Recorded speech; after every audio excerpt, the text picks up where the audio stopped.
In this video, I'm going to teach you how to change your bank details on Crypto.com. Whether you're switching cards or updating your payment method, this is the right way to do it. Let's get started. First, go to the Crypto.com website or open the app and sign into your account using your registered email and password.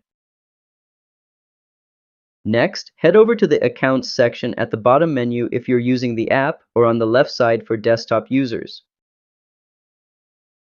Then, tap Buy to bring up payment method options. After that, click Add Payment Method. Here you'll be able to add a new debit or credit card or bank account to link to your Crypto.com account. Now just fill in the necessary bank or card details like your account number, name, and billing address. Then click Add to save it.